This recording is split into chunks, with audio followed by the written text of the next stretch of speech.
Anna had never broken protocol in her life. She'd spent most of her 29 years beneath the archivist domes of Sci-Fi, a world known for its silence, its impartiality, and its devotion to keeping history untouched. The librarians here wore pale robes and spoke in hushed voices. They did not interfere. They did not participate.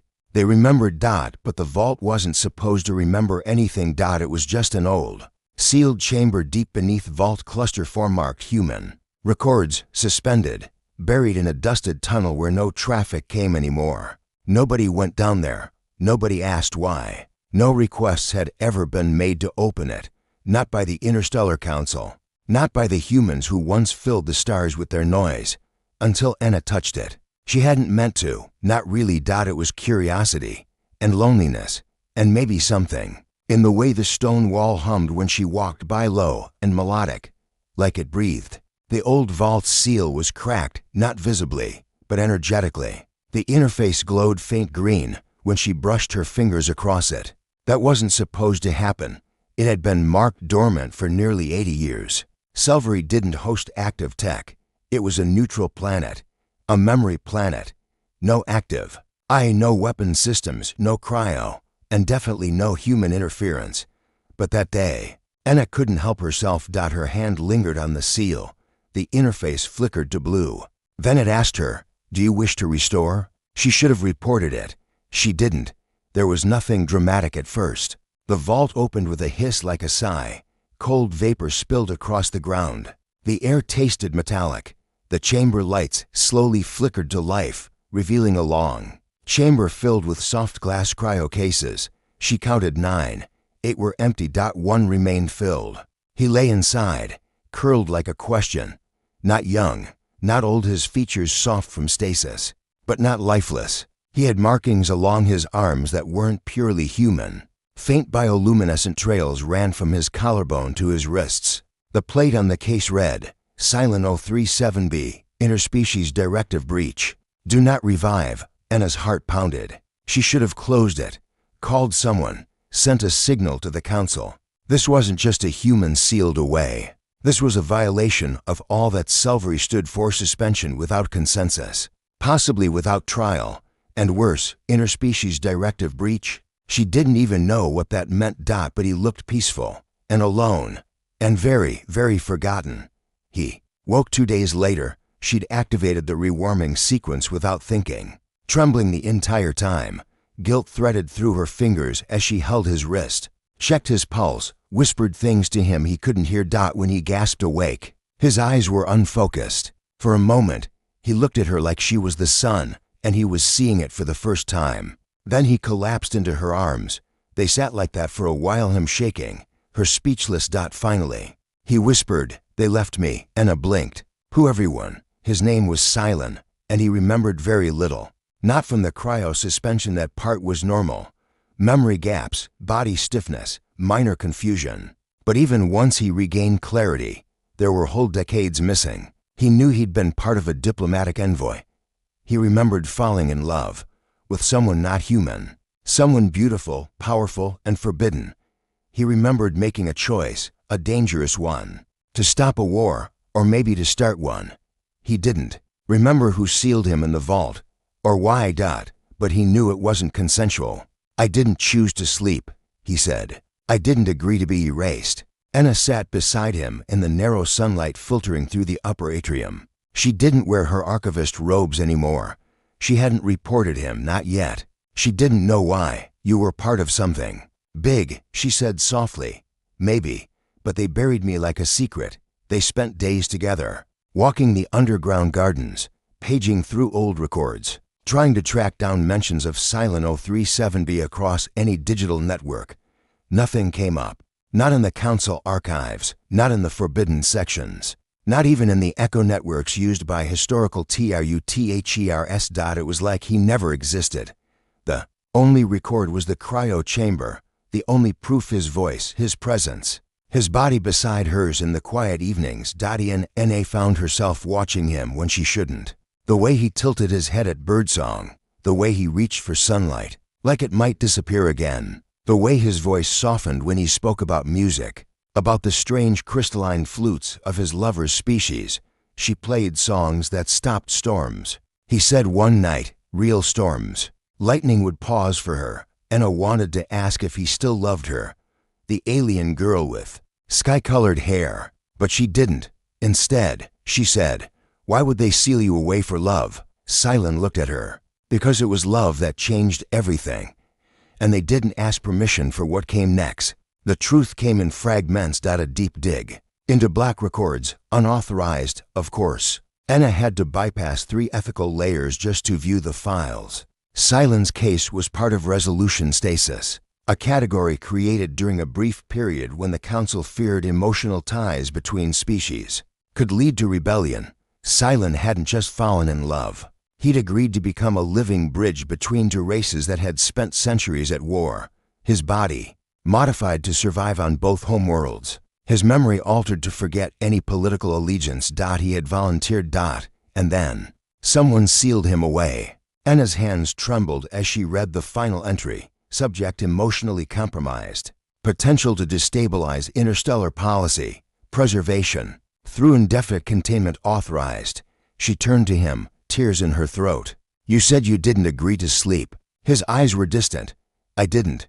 Not for this long. Not like that. They ignored your consent. They erased it. The romance didn't start with a kiss.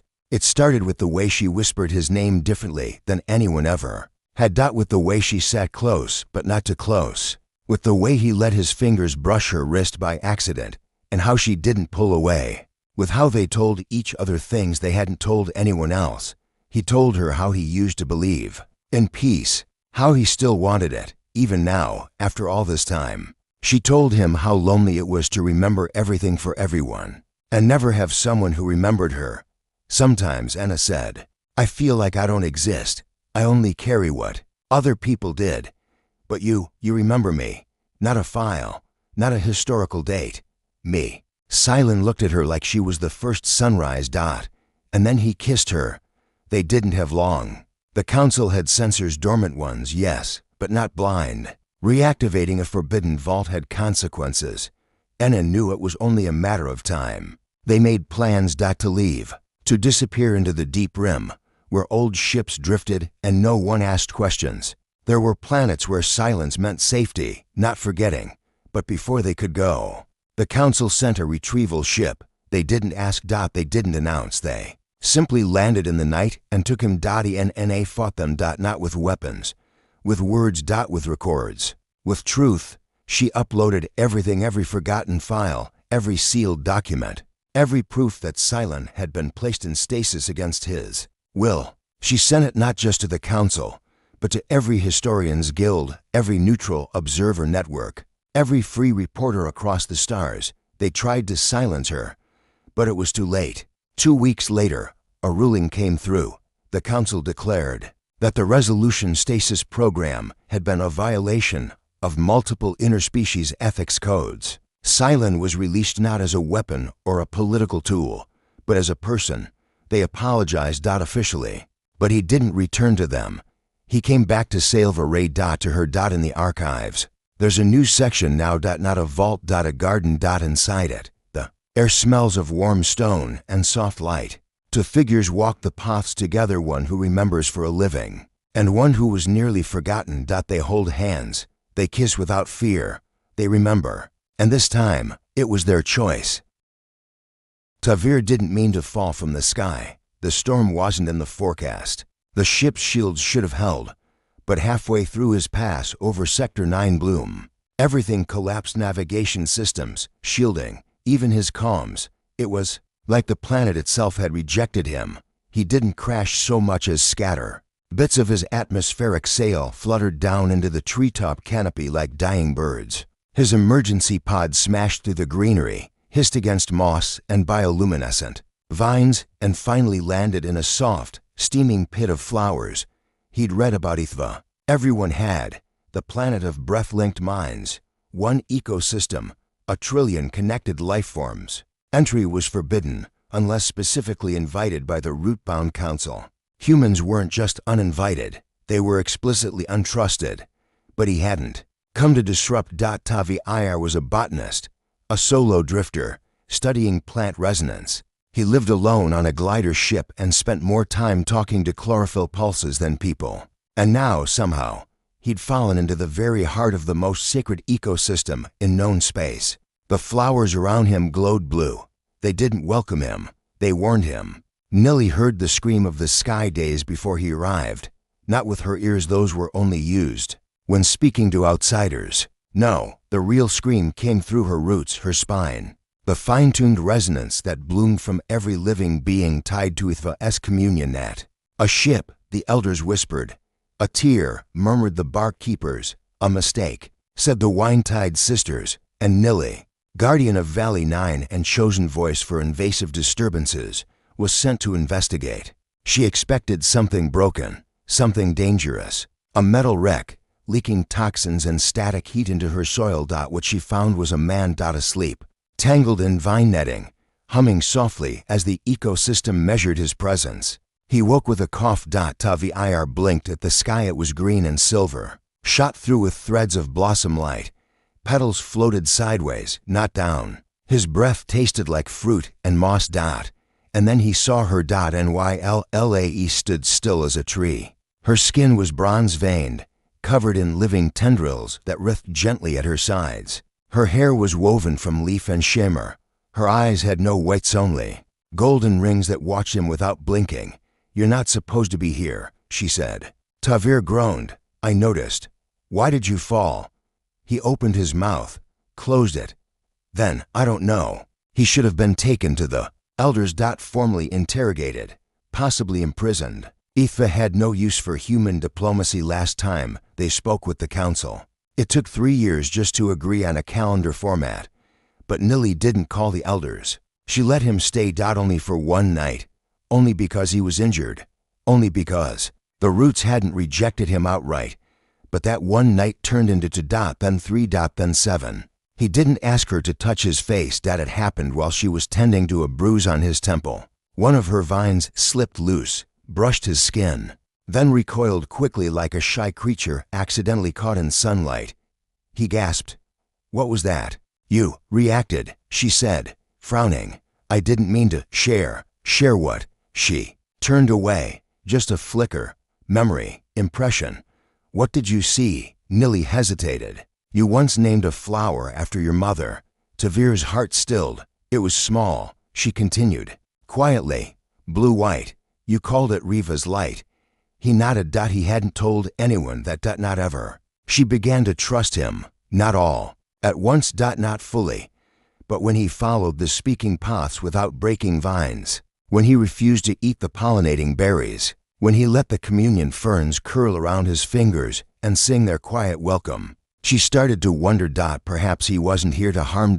Perhaps he belonged. They lay in a circle of sleeping reeds one night, the stars hidden beneath layers of foliage. "You breathe differently than the others," she said. Tavir turned his head toward her. "You've met other humans long ago." He wore armor. His steps crushed saplings. He said HFY needed taming. "And me, you asked before stepping." "Did I?" Tavir whispered. "I crashed into your world." Nilly looked at him then. Her gaze wasn't soft. It was burning. "Asking doesn't always mean speaking," she said. "Sometimes it means listening." They kissed in the rain. Not the kind of rain humans knew. This was HFY's rain, thick with scent, with spores that hummed when they touched skin, with tiny seeds that only blossomed when lovers exhaled the same breath. Tavir kissed her gently, reverently. Her vines curled around his waist, not to bind, but to steady, to feel, to remember. "This goes against everything your people believe," she whispered. "I don't care what my people believe." "I do," she said, tremulously. "Because they'll come looking, and they won't listen." They did come. 10 days after his fall, a beacon he didn't know had activated pinged back to a passing survey vessel.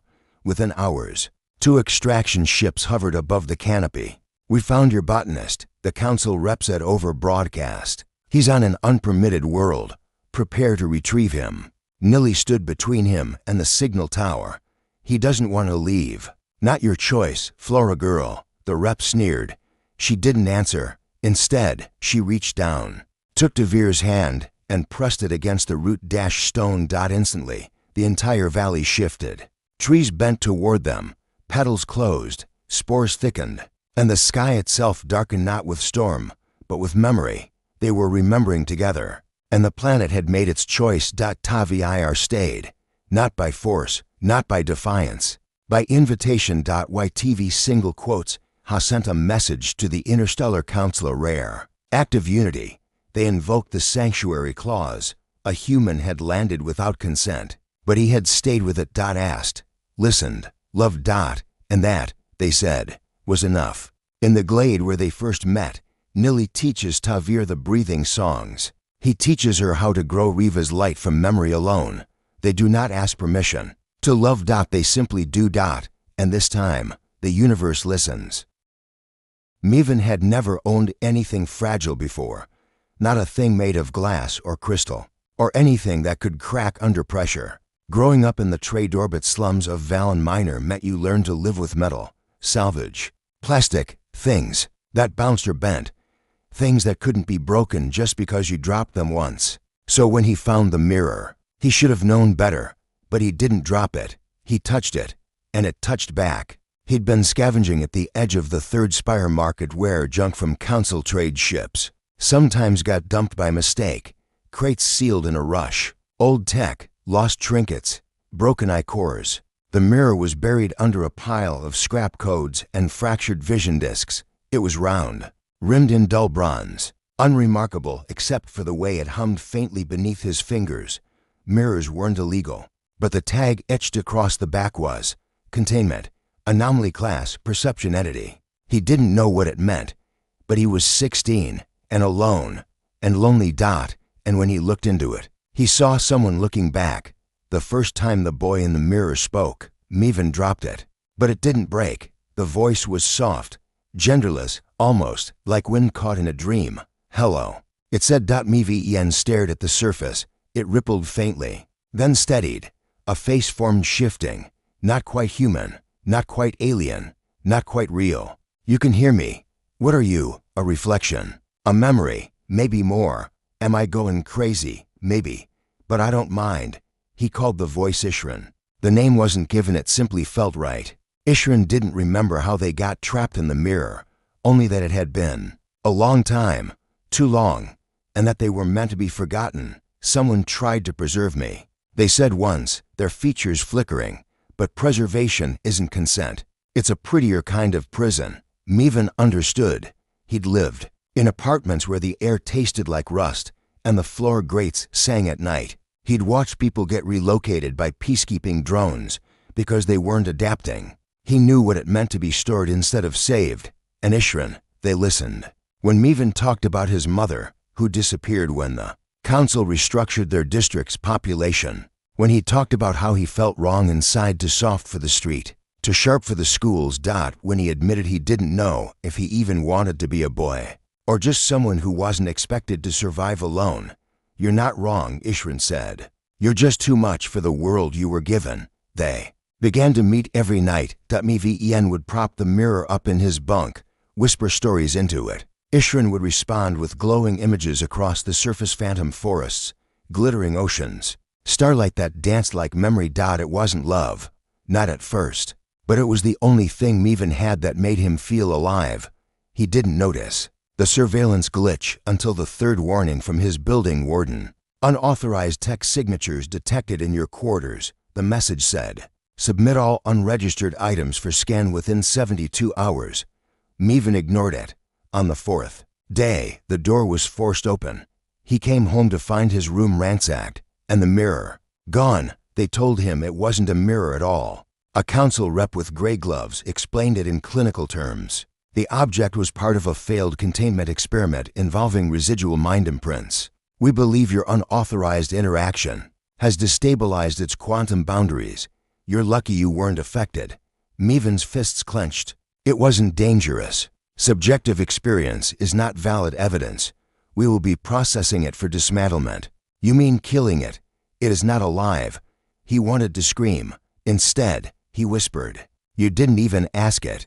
He broke into the processing. Sent her with nothing but a stolen ID badge and fury. The mirror wasn't in the data core, not in the secured archive. He found it in a sub-chamber labeled perceptual anomalies, scheduled for deletion. It was dull now, silent. He touched the surface, and it flickered. Meven, his breath caught. I'm here. I thought they erased me. They tried.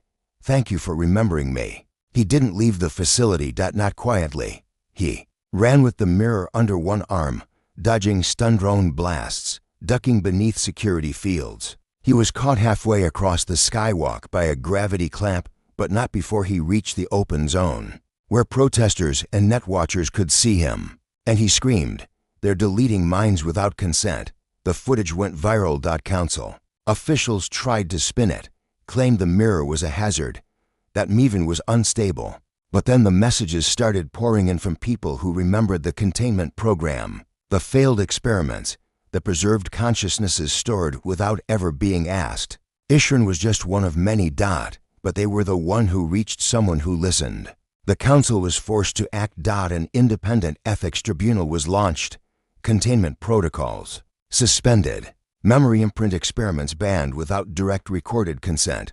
Meven was offered relocation, safety, compensation. He asked for only one thing: let them be free.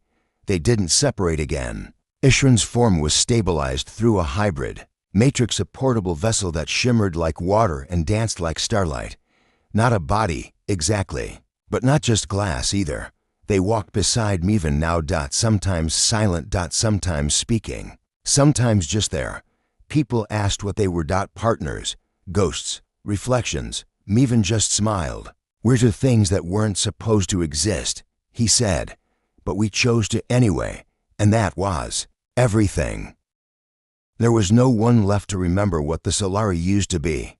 Their temples had been repurposed, their language reduced to a database entry, their art categorized, tagged, and archived in distant council vaults under non-permitted cultural resonance materials. Even their name was altered, no longer Solari, just species number 188 Delta.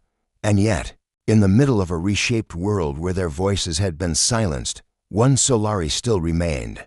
A gardener. Her name was Sira. Sira lived in the shadow of a monument, built by strangers. It wasn't meant to honor the Solari. It was meant to display the unified success of post-occupation rehabilitation. A towering column of transparent metal inscribed with the names of every council delegate who had voted to rescue the planet from its cultural chaos. They called it a reclamation. Sira called it what it was: theft. They'd taken their memory, their stories, their roots, and left behind polished buildings and pre-approved language packs. The Solari weren't extinct. They were overwritten. He arrived on the 5th cycle of the Red Moon, a man wearing council gray, his insignia blurred for neutrality. He introduced himself as Reen. No surname, no title, just a researcher sent to evaluate the integration process. Sira offered him thorns instead of tea. He didn't flinch. You live alone, Reen said. Sira nodded. Better than speaking lies with others. He didn't argue. Instead, he knelt beside her garden, a tangle of old flora, some species long banned by the Central Eco Standards. He touched one leaf reverently. This used to be called Kella, didn't it? Sira froze. That word's been scrubbed, she said. Not from all places, Reen murmured. I've read things. Reading isn't remembering. No, he admitted. But I want to. He came back the next day. And the day after that. He never asked direct questions, just wandered. Helped her dig irrigation lines. Listened when she sang to the soil songs, whose meaning had been officially lost to time. But Reen didn't want sanitized translations. He wanted the raw truth, even when it hurt. And eventually, she gave it to him. They didn't ask. Before changing us, she said one dusk, crouched beside a fading sunset vine. They said we were in danger, that we were unstable, that saving us meant rewriting us. Reen sat beside her. What would you have chosen, if they asked? Sira laughed softly. To be poor, to be strange, to be ourselves, even if it killed us one night. He brought a file, illegally retrieved, dangerously classified. Solari Cultural Revision Initiative, Phase 4. It included a time-stamped log. Native mythologies are to be catalogued, then erased. Local resistance movements neutralized via relocation and neuroadjustment. Artifacts secured for preservation under council ownership. Survivors placed in language stabilization communities. Syrah didn't cry. She just stared at the words for a long time. They didn't save us, she said. They buried us alive. Their closeness bloomed like something forbidden. He brought her food packets she hadn't tasted in years. She taught him how to speak her people's oldest words, ones that dance between breath and thought. When he touched her hand for the first time, the garden responded. Flowers opened that hadn't bloomed in seasons. You're not like the others. She whispered, I don't know who I'm supposed to be anymore. He confessed, but with you, I feel real. They made love beneath the roots of the last memory tree. Syrah wove stories into his skin. He pressed apologies into her scars. It wasn't about erasing pain. It was about being seen. But memory is never silent for long. His presence triggered an alert. A watcher drone passed overhead. A beacon was lit. Syrah saw the flicker in his eyes before he spoke. They're coming, Reen said. To erase me again? To erase me too, this time. They ran. Not far. Just to the hollow behind the storm ridge, where old Solari temples still pulsed with music buried deep in stone. Syrah knew the right tones. Reen held the interface steady. Together, they opened the song vault. Inside, stories, untouched, unfiltered, unapproved. Audio records, sacred glyphs, dreams stored in crystalline spires, voices that hadn't been heard in over 70 years. Syrah collapsed to her knees. The stories surrounded her. They hadn't all been lost. Not yet. The council arrived with demands: unauthorized cultural excavation, violation of archival ethics, illegal retention of pre-Reformation data. But the people of other rewritten worlds had been watching. So had journalists, free archivists, rogue memory printers. They rallied, shared, copied. And suddenly, the Solari weren't forgotten anymore. They were viral. Syrah was offered a position: cultural advisor, official liaison to the restored records. She refused. Instead, she chose exile, to roam the edge worlds, carrying the stories on her back, singing them under alien stars. Ryan went with her. Not to save her, to remember with her. One evening, he asked, What does your name mean? She smiled. Syrah. It means, I remain.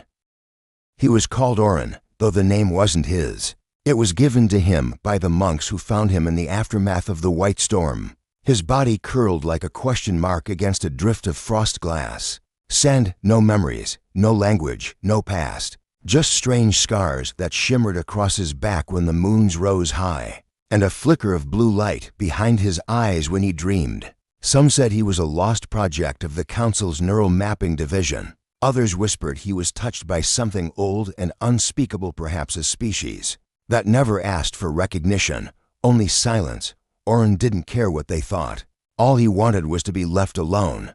The monastery of the Sixth Silence gave him that. Its sandstone walls hummed with wine prayers. Its gardens flourished in geometric calm. No one asked him to speak. No one expected him to remember. He spent his days tending to moss carvings and silent waterfalls, letting the world pass. Like drifting pollen. Then she arrived. In a cloak the color of spilled ink, with hair woven from starlight threads. Her name was Verani, and she was the first person to ask before stepping into his space. May I sit here? She asked, gesturing to the quiet stone bench beside him. Oren looked up from his work, hesitated, nodded. She sat. Not too close, not too far, and said nothing for 3 whole minutes. He fell a little in love with her for that. Verani wasn't a monk. She was a seeker, a listener from the outer rim, one of the few who still followed the way of soul-bond memory, tracing an ancient art long banned by the council after too many minds were touched without consent. But Verani never touched without asking. Never stepped without invitation. And somehow, even in his silence, Oren understood her questions. She began visiting him daily. They sat in stillness, shared fruit tea, traced glyphs into the sand garden together. Then one day, after a long moment of breathing, I think your memory is alive, she said gently. Oren's hands froze mid-pattern. I think it was never destroyed, just buried, sealed. He looked at her. Tilted his head. She reached out, slowly. her fingers hovering above his pulse point. "May I show you?" He didn't speak. He didn't nod. But he opened his hands, and that was enough. What followed was not a vision. It was a sensation, a plunge into dark velvet, flickering heat, the scream of broken language, and then a voice not hers, not his, but somehow both whispering, "We never asked to be used." He awoke gasping. Vreni held his hands, but didn't restrain him. Tears traced silent paths down her cheeks. "They put something in you," she said, voice trembling. "No, someone." And suddenly, the scars on his back weren't just decoration. They were a script, a prison. A vessel. She took him to the river archives. Hidden beneath the monastery, forbidden to outsiders. But the monks said nothing as they passed. Perhaps they knew. Perhaps they always knew. Inside the archive, the truth bloomed. Oren wasn't one mind. He was a choir, fragments of a long-erased people folded into neural ink, embedded in a growing boy's brain to test cognitive capacity, for multi-soul housing. An experiment, a cruel one. The council had deemed it a failure and shut it down. But they hadn't undone what they created. They just buried it. Vreni didn't offer him comfort. She offered him choice. "I can unlock them," she said. "The voices, the memories. I can bring them back to the surface." He shook. "Or we can let them rest, and you can stay here, and just be Oren." But his voice cracked dry from disuse. "What do they want?" Vreni touched the side of his face with the back of her fingers. "We'll ask." He sat by the waterfall for 3 days, listening, not to the water, but to the echoes within himself. And on the 4th day, they answered, "We want to be named again." The unlocking wasn't violent, not a flare, not an explosion, just a gentle unfolding like petals from a sleeping bud. Oren wept as 50 voices returned to him. Mothers, brothers, scientists, rebels, lovers, not all of them kind. Not all of them sane. But all of them real. And finally, asked. He changed after that. Not louder, not brighter. Just fuller. He learned to walk with his echoes, let each memory guide his step. He and Vreni danced through the wind gardens together once for each name that came back to him. When he kissed her, it wasn't fiery. It was sacred. A pause that asked before it took. And gave before it expected. Years later, when the Council's Ethics Tribunal finally allowed soul-bound memory retrieval, under informed partnership, they named the ruling after him. The Oren Vreni Consent Standard. He didn't attend the announcement. He was busy planting memory flowers with a child who remembered their grandmother's voice. From inside his skin, they called him a prophet, a vessel, a new beginning. But Vreni only called him one thing: "Mine if you wish to be." And every time, he smiled. "Yes, Sira, it means I remain."